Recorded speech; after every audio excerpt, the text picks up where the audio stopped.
We're just having fun and living out a fantasy.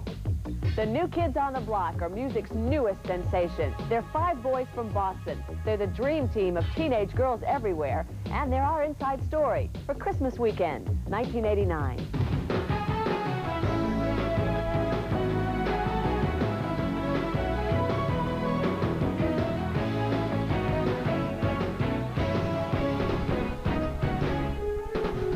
Hi, everybody. We hope you're having a happy holiday. I'm John Pesh.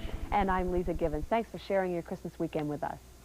The New Kids on the Block have achieved spectacular success. They're a musical group that's turning into a major industry.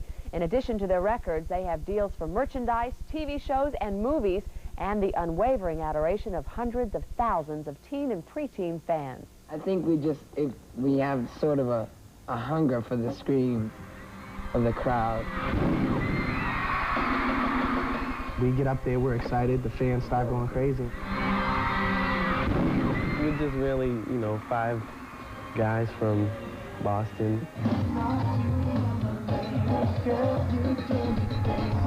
They are just about the hottest thing in show business. Billboard magazine has just named them the top new pop artist of 1989. Their multi-platinum album, Hangin' Tough, has grossed more than $50 million. Their 6-month tour, Screaming Room Only, is virtually sold out. No, me? No, I'm definitely not the sex symbol of the group. If 16-year-old Joe McIntyre is not the New Kids on the Block sex symbol, then 18-year-old Jordan Knight is. Joe and Jordan, brother John, Danny, and Donnie are all sexy if you ask their legions of female fans, many of them still waiting for their first training bras.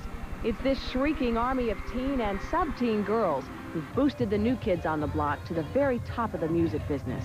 There's a lot of, you know, girls who team up and just, it's like that's their number one priority to scheme, you know, just to get at us.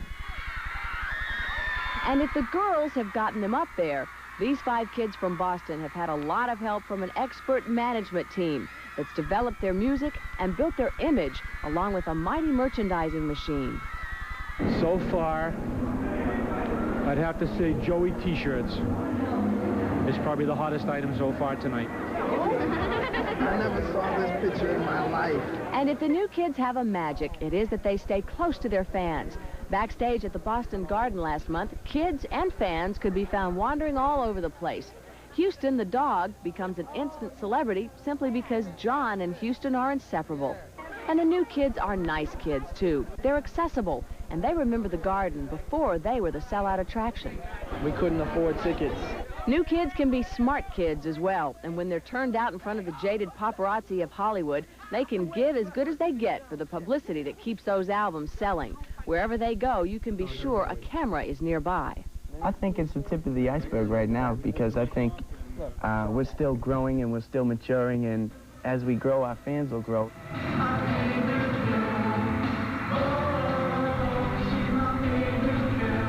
If the New Kids seem to have their feet on the ground as they dance, spin, hop, and slither across America, it's because back in Boston there's an institution that must be totally unique to rock and roll, a mother's auxiliary. The fan writes, "I love you, not only for what you have made of yourself, but for what you are making of me." In this jam-packed Boston office, the mothers of the 5 New Kids on the Block run the group's fan club. They open and sort the mail, more than 30,000 letters a month. 400,000 phone calls a month come into the New Kids 900 line. And teddy bears by the truckful are passed on to hospitals and daycare centers as the mothers try to live up to their newfound celebrity. I was in the hairdresser today in Jordan Marsh, and people were walking up to me. I mean, it's like you're the famous one. On the downside, the New Kids have been criticized. The funky mix of Jackson 5, Motown, New Edition, Elvis, and Beatlemania has not thrilled the critics, who charge the group as all hype and slick management. But the New Kids on the Block barely have time to notice. For the moment, they're not just new kids, they're the dream kids to most of America's teenage girls.